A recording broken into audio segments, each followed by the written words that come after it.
Hello everyone, मैं रमन कुमार अगर स्वागत करता हूँ आप सभी का अपने यूट्यूब चैनल पर। दोस्तों, आज की जो चर्चा का विषय है वो है कि एक ऑर्डर आया था अभी कुछ दिनों पहले। और वो ऑर्डर था 29 सितंबर 2023 का, यानी कि करीब 10-12 दिन हो गए इसके। और उसका जो मुद्दा था, यानी कि किन के लिए था, तो वो था एमटीएस के लिए। और एमटीएस का क्या था उसमें, तो जो एमटीएस कैडर था उसका यूनिफिकेशन होना था।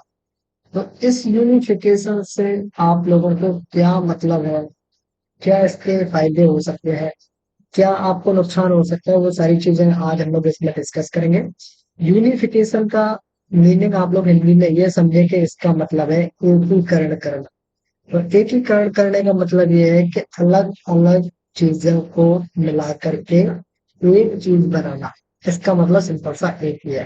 कहने का मतलब है कि जो एमटीएस कैडर में जो अलग अलग चीजें थी उनको अब यूनिफिकेशन कर दिया गया, इनका एकीकरण कर दिया गया है।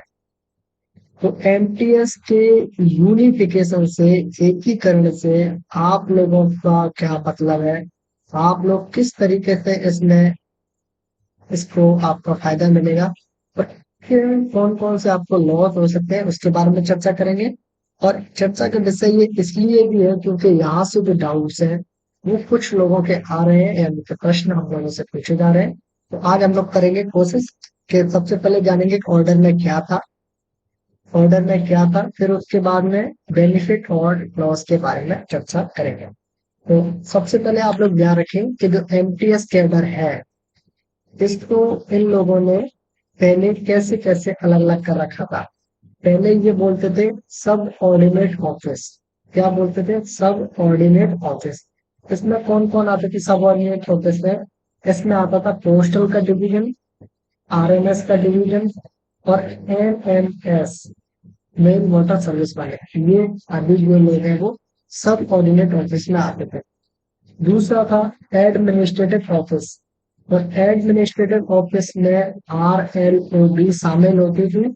और इसके अलावा एक और था जिसे आप लोग डीओपी बोलते हैं।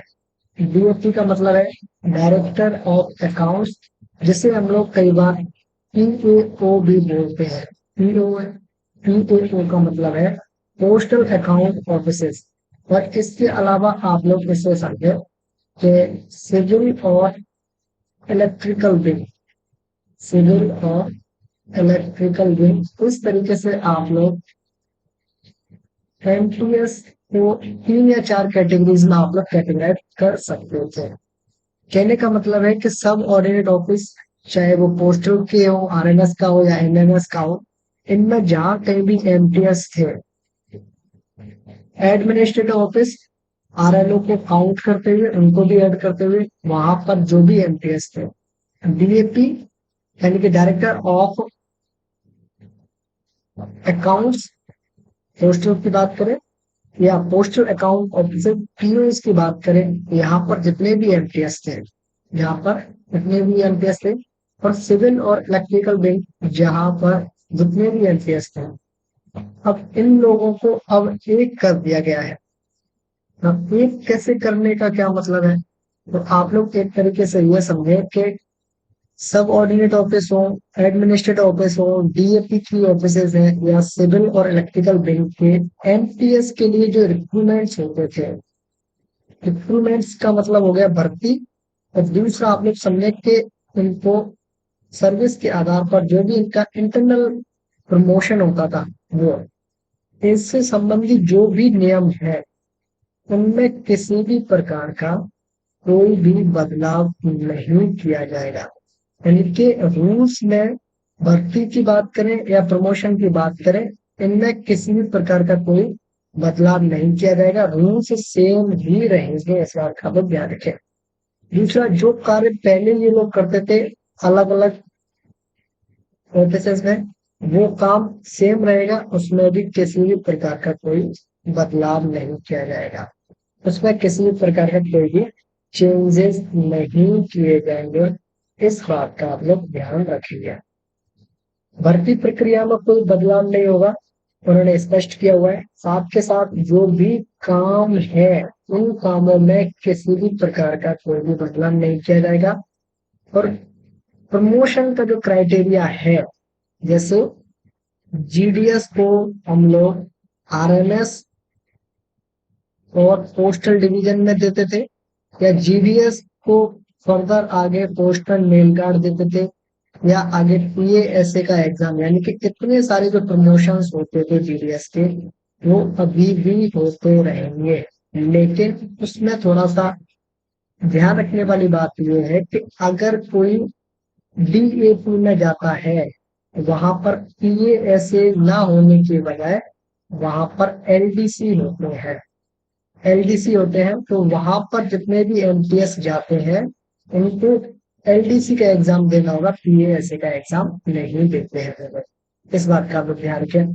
और साथ के साथ आप लोग इस बात का भी ध्यान रखें कि मान के चले कि आपका कोई एग्जाम हुआ और आप लोग अभी जीडीएस में हो, जीडीएस के बाद में आपको बनना है एमटीएस। और एमटीएस में से अगर आपने सब ऑर्डिनेट या एडमिनिस्ट्रेटिव ऑफिस इन दो को चूज किया और यहाँ के बाद में ये लोग पोस्टमैन और मेल गार्ड का एग्जाम दे पाते हैं, देन आगे पीए और एसए का एग्जाम दे पाते हैं। तो इनमें किसी भी प्रकार की कोई परेशानी नहीं है, वो लोग एग्जाम्स देंगे। लेकिन अगर किसी ने जीडीएस से अगर कोई एमटीएस बना और उन्होंने डीएपी ले लिया, पोस्टल अकाउंट्स ऑफिस ले ली, डीएपी ले लिया, डायरेक्टर ऑफ अकाउंट्स ले लिया, डीएपी में अगर वो लोग चले गए तो वो फर्दर आगे एलडीसी का एग्जाम दे पाएंगे। एम पोस्टमैन मिलकर या पीएससी का एग्जाम उनका नहीं होगा। तो क्या इससे कोई लॉस होने वाला है? तो इससे बिल्कुल भी किसी का कोई लॉस नहीं होगा, प्रॉफिट नहीं होगा किसी का। प्रॉफिट किस सेंस में नहीं होगा? प्रॉफिट का मतलब ये है कि अगर किसी ने जिस ऑफिस को चूज कर लिया, वो उसके तहत होने वाले पोस्ट के जो प्रमोशन है, आगे फर्दर जो भी उसमें प्रमोशन होते हैं जिन जिन पोस्ट के लिए, वो वहीं तक ही एग्जाम दे पाएंगे। आगे अगर कोई जीडीएस सब ऑफिस सब ऑडिट ऑफिस या एडमिनिस्ट्रेटिव ऑफिस में लगा है और वो चाहे कि डीएपी के एलडीसी के एग्जाम को दे पाए, वो पॉसिबल नहीं होगा। इस बात का आप लोग ध्यान रखेंगे। तो क्या क्या आप लोगों को ध्यान रखना है कि एक तो है आपका सब ऑडिट ऑफिस, दूसरा है आपका एडमिनिस्ट्रेटिव ऑफिस, तीसरा है आपका डीएपी, और चौथा आप लोग मान के चले विंग को, जिसमें इलेक्ट्रिकल और सिविल विंग आती है। अगर कोई जीडीएस प्रमोट होके इधर गया सबऑर्डिनेट ऑफिस और एडमिनिस्ट्रेटिव ऑफिस में, जीडीएस से वो एमटीएस बन गया, तो फर्दर वो आगे पोस्टमैन मेल गार्ड का एग्जाम दे पाएगा और उसके बाद में पीएएसए का एग्जाम दे पाएगा, जो कि होता ही है। लेकिन अगर कोई डीएपी या बिंग में चला गया, जीडीएस से गया, एमटीएस बन गया, बहुत अच्छी बात है, और उसके बाद में आगे जो भी उनके प्रमोशंस होते हैं उनके कैडर में, उनकी ऑफिसर में, वो उनका एग्जाम दे पाएंगे। लेकिन नुकसान क्या होने वाला है? नुकसान को समझे आप लोग। नुकसान ये होने वाला है कि अगर किसी ने गलती से या उनकी इच्छा से जीडीएस से एमटीएस में जब प्रमोशन लिया तो उन्होंने सब ऑडिट और एडमिनिस्ट्रेटिव ऑफिस को चुना और वो लोग वहां पर उनको पोस्टिंग मिल गई। तो अब उनका मूड चेंज हो रहा है और वो डीएपी में जाना चाहते हैं, तो वो डीएपी में नहीं जा पाएंगे। इस बात का आप लोग ध्यान रखेंगे। अगर किसी ने गलती से पहले डीएपी ले लिया है और बाद में वो इधर आना चाहे तो ये भी पॉसिबल नहीं होगा। क्या ट्रांसफर हो सकता है क्या? तो ट्रांसफर भी नहीं होगा। इस बात का आप लोग ध्यान रखें। पहले रूल 37 चलता था, उसके बारे में खासी चर्चा होती है आजकल। रूल 37 में क्या था कि जो लोग सब ऑडिट ऑफिस में है या एडमिनिस्ट्रेटिव ऑफिस में है, अगर उनको डीएपी में जाना है तो वो रूल 37 के तहत जा सकते थे। रूल 37 लगता था किसका? पोस्ट पीएनटी मैनुअल वॉल्यूम 4 का। तो वो लोग ट्रांसफर हो सकते थे। लेकिन आजकल ये पॉसिबल नहीं है, और कोई डीएपी से इधर भी जाना चाहे तो ये भी पॉसिबल नहीं है। तो क्या खत्म किया गया है? इस ऑर्डर से रूल 37 को खत्म कर दिया गया है। लेकिन अगर मान के चले कि किसी ने सब ऑर्डिनेट ऑफिस या एडमिनिस्ट्रेटिव ऑफिस किसी भी जगह ज्वाइन कर ली, किसी भी जगह ज्वाइन कर ली, यानी कि उनकी पोस्टिंग एक बार हो गई, आगे फिर वो ट्रांसफर लेना चाहते हैं, अपने घर के पास जाना चाहते हैं, घर से दूर जाना चाहते हैं, तो वो लोग रूल 38 यूज करेंगे सिर्फ और सिर्फ। और रूल 38 लगेगा उनका इन दो ऑफिस में लगेगा, वो डीएपी में नहीं जा पाएंगे। और डीएपी वाले सब कोऑर्डिनेट ऑफिस और एडमिनिस्ट्रेटिव ऑफिस में नहीं जा पाएंगे, वो सिर्फ और सिर्फ इन्हीं ऑफिस के लिए रूल 38 लगा सकते हैं। तो कहने का क्या मतलब है? कहने का मतलब है कि सब ऑर्डिनेट ऑफिस वाला सब ऑर्डिनेट ऑफिस में रूल 38 ले सकते हैं, एडमिनिस्ट्रेटिव ऑफिस वाले एडमिनिस्ट्रेटिव ऑफिस में ले सकते हैं, डीएपी वाले डीएपी में ले सकते हैं, और विंग वाले विंग में ले सकते हैं। अपने ही ऑफिस के एक ऑफिस से दूसरे में जा सकते हैं, चेंजेस नहीं हो सकते हैं, एक से दूसरी जगह नहीं जा सकते हैं। इस बात का भी आप लोग ध्यान रखेंगे। और साथ के साथ इस बात का भी आप लोग ध्यान रखें कि जो आपका भर्ती प्रक्रिया है, चाहे वो डीएपी की हो, चाहे वो सब ऑर्डिनेट और एडमिनिस्ट्रेटिव ऑफिस के लिए हो, उनकी जो भी भर्ती है, प्रमोशंस है, उनमें कोई चेंजेस नहीं किया जाएगा। लेकिन सिर्फ और सिर्फ एक ही बात का ध्यान रखना है कि जिनको जहां जाना है, सब ऑर्डिनेट ऑफिस जाना हो, एडमिनिस्ट्रेटिव ऑफिस जाना हो, या जिनको डीएपी में जाना है या रिंग में जाना है, जहां भी जाना है, वहां एमटीएस तक जाने से पहले सोचना है। और एमटीएस में एक बार आपने जहां भी ज्वाइन कर लिया, उसके बाद जो भी इनको कैडर्स हैं, उनमें ही प्रमोशन मिलेगा। आप लोग कहीं और भाग के नहीं जा सकते हैं, इस बात का आप लोग ध्यान रखेंगे। सब ऑर्डिनेट और एडमिनिस्ट्रेटिव ऑफिस का एमटीएस डीएपी में नहीं जा सकता, डीएपी वाला इधर नहीं जा सकता। कहने का मतलब है कि जो रूल 37 है, इसको अब खत्म कर दिया गया है।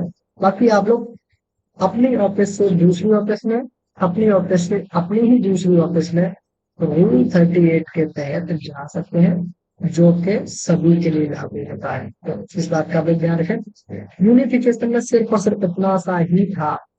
जो इसमें एकीकरण की बात की गई थी, वो एकीकरण तो आप लोगों को दिख ही नहीं रहा। एकीकरण आप लोगों को इसलिए नहीं दिख रहा क्योंकि जो रूल 37 था, इससे जो भगदड़ मची हुई थी, इससे जो भगदड़ मची हुई थी रूल 37 से, वो भगदड़ अब आपकी खत्म हो जाएगी। आप लोग इधर से उधर नहीं जा पाएंगे। रूल 37 से जो भगदड़ मची हुई थी कि हम लोग इधर से उधर जाएं, कई बार सबऑर्डिनेट ऑफिस वाले डीएपी में भागते थे, डीएपी वाले इधर भागते थे सबऑर्डिनेट ऑफिस में, वो सारी चीजें खत्म हो जाएंगी। इस बात का आप लोग ध्यान रखेंगे। लॉस आपको क्या हो रहा है? लॉस सिर्फ आपको इतना सा हो रहा है कि आपका जो रूल 37 है, वो आपका एंड हो गया है। बाद में जो चॉइसेस है वो आपकी खत्म हो गई है। बेनिफिट इतना हो गया है कि आप लोग जहां भी हैं, वहां आपका जो कंपटीशन है, चाहे वो कंपटीशन आगे प्रमोशन के लिए हो या आपकी सर्विस के लिए हो, वो कंपटीशन आपका कम हो गया है, ये आपको बेनिफिट मिलेगा। बाकी जो सारी चीजें हैं, काम रूल्स, वो सारी चीजें एज इट इज रहेंगी, और में किसी भी प्रकार का कोई भी बदलाव नहीं किया गया है। तो इसी के साथ इस वीडियो की करता हूँ मैं एंड। ये है इस वीडियो का। धन्यवाद।